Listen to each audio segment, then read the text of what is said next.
Amigas, amigos, compañeros y compañeras, bienvenidos a una nueva entrevista en nuestro canal América Libre de Todo Un Poco. Hoy día estamos nuevamente con nuestro invitado tradicional, diría yo, don Juan Carlos Gómez Leyton, un conocido académico y historiador. Y vamos a hablar del tema de la falta de vivienda, el déficit de vivienda, las tomas, los desalojos.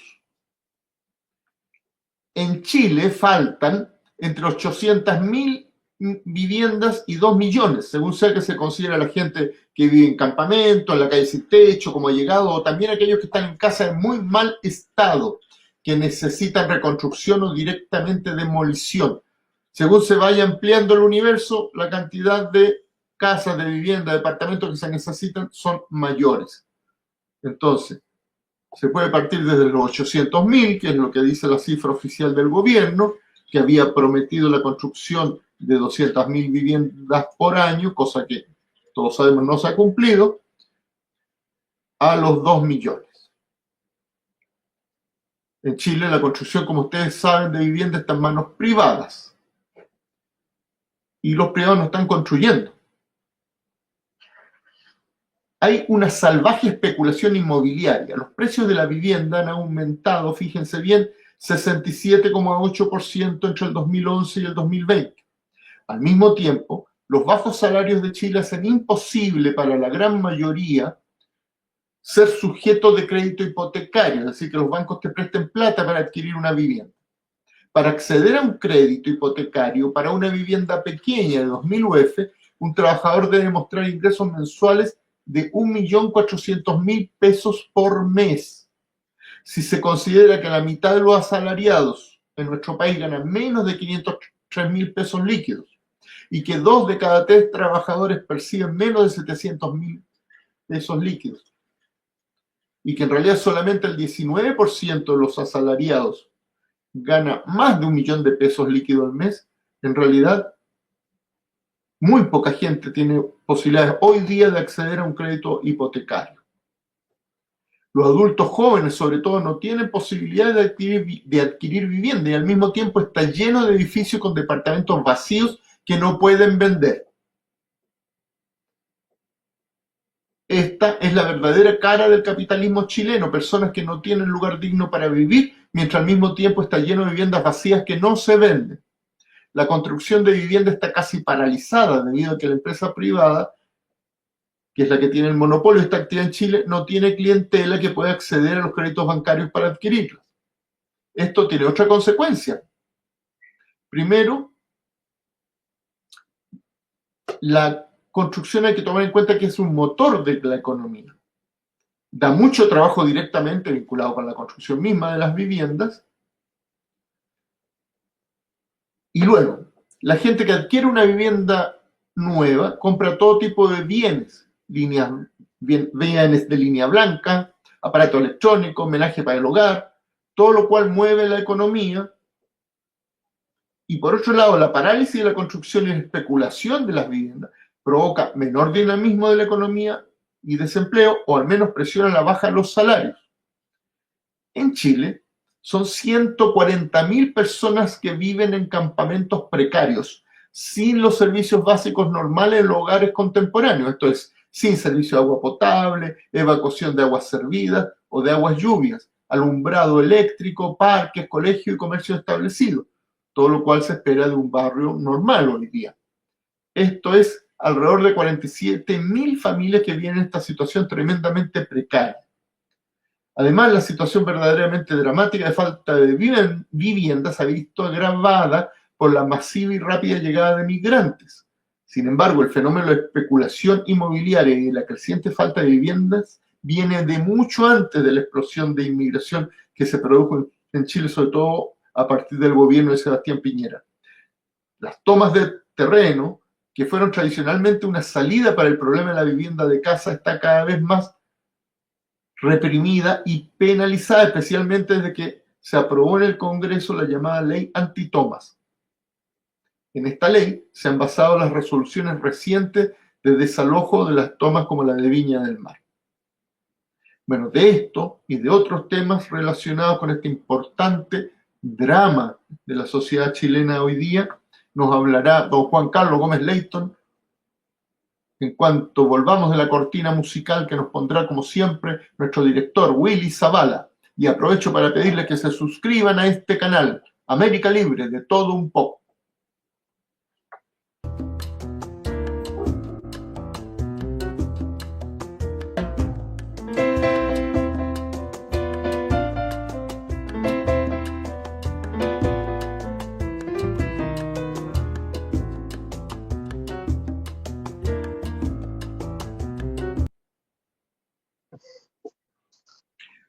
Don Juan Carlos Gómez Leighton, encantado de tenerlo otra vez con nosotros, amigo. Buenas noches, Patricio. Buenas noches, Willy. Buenas noches, auditores de América, de todo un poco. Estamos volviendo de las vacaciones de verano. Por lo tanto, a partir del 1 de marzo, la política se vuelve interesante. Pero también está marcada por el drama habitacional que tan brillantemente nos ha expuesto el conductor de este programa, don Patricio Guzmán. Yo tengo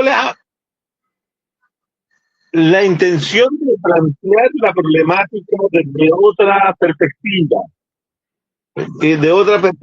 que los datos que Patricio coloca son tremendamente descriptivos del drama habitacional que experimenta la sociedad chilena desde hace un tiempo hasta acá. Cabe señalar que nosotros tenemos una mirada histórica, política. Uno podría decir que el drama de la habitacional, o el lugar donde residir, el lugar donde vivir, siempre ha sido un tema problemático en la sociedad chilena desde el siglo XIX en adelante. No es una cosa nueva que el Estado oligárquico del siglo XIX fue capaz de solucionar, tampoco lo fue capaz de solucionar el Estado social benefactor o keynesiano empresarial de los años 30 a los 70, y menos lo ha podido solucionar del todo el Estado neoliberal. Así que ese sentido, en Chile hay una continuidad de esta problemática del derecho a vivir, a tener un sitio digno, tener una casa habitación adecuada, digna también. Y la pregunta que deberíamos hacernos es por qué los ciudadanos y ciudadanas chilenas han tenido que recurrir a diferentes formas de acción colectiva para poder solucionar el tema de dónde vivir, dónde residir en la ciudad. Fundamentalmente eso tiene que ver con un derecho que en el sistema capitalista, y no necesariamente en el sistema capitalista, tiene que ver con el derecho de propiedad. El derecho de propiedad privada. Las tierras, los sitios, los lugares tienen propiedad. Y uno de esos propietarios pueden ser los ciudadanos que tienen tierra y que tienen propiedad, o el Estado. Entonces, aquí hay dos agentes que tienen el control de la propiedad donde se podrían construir viviendas. Y ese es como digo, el Estado por un lado, y por otro lado, ¿cierto?, los ciudadanos privados que controlan miles de hectáreas y que conforman lo que es el patrimonio privado, en desmedro de enormes cantidades de ciudadanos que no tienen propiedad y no tienen control de la propiedad y no tienen acceso a la propiedad, porque el derecho de propiedad es privado. Aquí hubo en Chile una sola oportunidad en que el derecho de propiedad se democratizó, y fue durante el periodo del año 1967 hasta 1973, en que existió en Chile el derecho a la propiedad. El cambio de B a la propiedad fue un cambio significativo, tan significativo que implicó en alguna forma el golpe de Estado de 1973, que se hizo para defender el derecho de propiedad privada. Y por lo tanto, todo lo que tenía que ver con los derechos colectivos de los ciudadanos que habían conquistado y habían logrado levantar, ¿cierto?, de manera colectiva poblaciones populares, o con la ayuda del Estado, poblaciones también obreras, u otro tipo de construcción, fueron las que permitieron que Santiago y Valparaíso y otras ciudades, ¿cierto?, se fueran poblando con grupos poblacionales que formaron, ¿cierto?, las poblaciones populares, las poblaciones obreras, etc. Pero con la llegada o con la instalación macabra, miserable de la junta militar y el golpe de Estado, ¿cierto?, se inicia la reposición del derecho de propiedad. Y la reposición del derecho de propiedad fue acompañada por otra medida, que fue entregarle a los privados, a los que tienen dueños del capital financiero y el control de la producción de viviendas, la producción de viviendas para sectores populares. Y por lo tanto se creó el mercado de la vivienda. Y por lo tanto, la única forma de acceder a la propiedad bien inmobiliario era a través del mercado.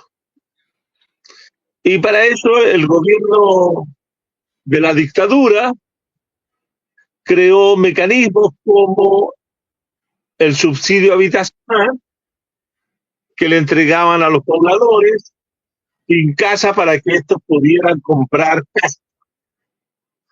casa. Y se fueron poblando una serie de espacios que eran fundamentalmente espacios agrarios dentro de Santiago, lo vamos a colocar en Santiago, que fueron urbanizando espacios como Maipú, que era el granero, el lugar donde se producían las hortalizas para el Gran Santiago, para transformarlo en terrenos habitables con casas que se vendían a los sectores populares o a los sectores medios a través de al acceso al subsidio habitacional. Durante los años de la primera etapa de la retorno o el establecimiento de la democracia protegida, el gobierno de Elwin desarrolló una serie de políticas habitacionales, pero sin terminar con el mercado de la vivienda, sino que procuró que los empresarios de la vivienda pudieran también producir casas más baratas para los sectores populares y crearon, ¿no es cierto?, unos tugurios, unos barrios totalmente sin ningún tipo de infraestructura como colegios, bomberos, etcétera, en los sectores de las comunas más, como el mismo Eduardo Frei Ruiz-Tagle llamó, las comunas botaderos, donde se fueron a colocar a los pobladores más pobres, más vulnerables, con bajos salarios, etcétera. Y eso fueron, de repente, conocimos las casas de nylon, las casas que se pasaban, de agua, etcétera, que eran también muy feas de producir para los sectores populares. ¿Terminamos? Cayó.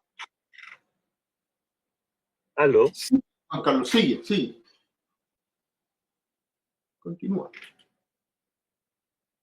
No se escucha nada. ¿Aló? Lo que yo te decía es que continúes, yo te escucho. Ok. Entonces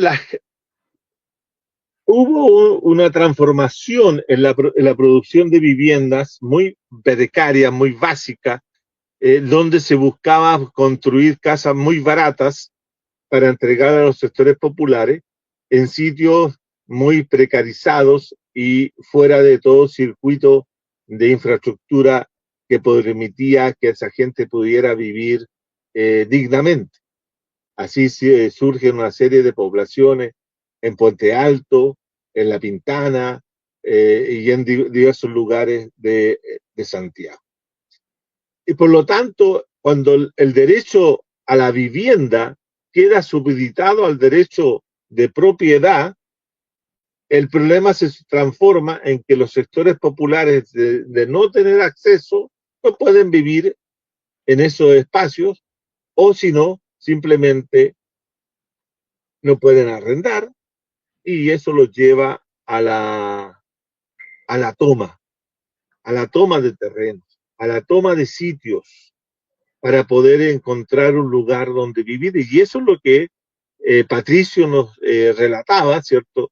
El surgimiento de estos 14 o más campamentos, 140 campamentos que existen en Chile por el déficit de vivienda que existe. Y por lo tanto, lo que ocurrió y lo que puede ocurrir con la gran toma de San Antonio, o lo que ocurrió el día de ayer en Villa del Mar con la toma de la Jarilla, tiene que ver con ese conflicto, tiene que ver con el conflicto de oposiciones entre derechos, entre el derecho a la vivienda y el derecho de propiedad. Y en una sociedad capitalista como la nuestra, indudablemente que el que se impone es el derecho de propiedad. Es decir, el derecho de propiedad en Chile es el que marca, el que sitúa, el que limita el resto de los derechos. El derecho a la vida, el derecho a la salud, el derecho a la educación, el derecho a la vivienda, el derecho a las pensiones, etcétera. Todos los derechos sociales que podríamos imaginar están totalmente limitados, están obstruidos por el derecho de propiedad. Por lo tanto, la única forma de superar esta situación es subordinando el derecho de propiedad o terminando con el derecho de propiedad y transformándolo en el derecho a la propiedad sin que éste anule, sin que éste perjudique, siendo este el derecho a la propiedad no sea un obstáculo para los otros derechos. A todos los demás derechos humanos deben estar por encima del derecho a la propiedad o el derecho de propiedad. Esa es la gran contradicción que tiene la sociedad chilena actualmente. Y el problema de la toma, el problema habitacional que hoy día se observa en el país, no se va a solucionar de manera fácil, de manera de pedirle al Estado o demandarle al Estado que intervenga, porque el Estado no lo va a hacer, no va a poder entregar los miles de departamentos que hoy día están vacíos, las casas sin vender, porque no se venden. Y mientras no se venda, el productor no la va a entregar. Hay que tomarse. Yo haría la siguiente recomendación. No se tome más terreno, tómese los departamentos, tómese las casas que están construidas. ¿Por qué tomar sitios inhóspitos? Tomar sitios sin ningún tipo de servicios, como lo hemos visto en distintas tomas, la 17 de mayo y otras, ¿no?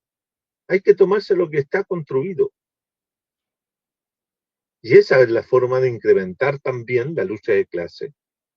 Y se expresa la lucha de clase en este país profundamente capitalista y neoliberal. Si queremos terminar con el neoliberal, no podemos terminar negociando con el dueño para comprarle los terrenos. Porque el dueño, como el señor Masú, allá en La Jarilla, ahí en Viña del Mar, obviamente que está haciendo un gran negocio, como también lo están haciendo un gran negocio los dueños de los terrenos donde está la gran toma de San Antonio. Es decir, en última instancia, lo que hacen los pobladores, ¿cierto?, es generar un gran negocio para los privados que incrementan sus caudales y los trabajadores o los pobladores quedan, ¿cierto?, en una situación muy incómoda y muchas veces endeudados por tratar de vivir en un sitio digno. Hay que transformar todo para poder liberarse del derecho de propiedad, que es la causa última de todo el problema que tanto Patricio como yo hemos querido conversar esta noche con ustedes. Gracias a la audiencia por escuchar. Bueno, muchas gracias por estar con nosotros hasta el final. Hemos escuchado sin interrumpir a don Juan Carlos Gómez Leyton, porque creo que lo que nos decía era muy interesante, muy importante, una arista distinta a lo habitual. Y como siempre, junto con recomendarles que por favor se suscriban gratuitamente a nuestro canal América Libre de Todo Un Poco, porque eso ayuda a que la inteligencia artificial que está detrás de YouTube difunda estos programas. Nos despedimos de ustedes hasta el próximo programa y le pedimos a nuestro director técnico, don Willy Zavala, la música que despide este programa.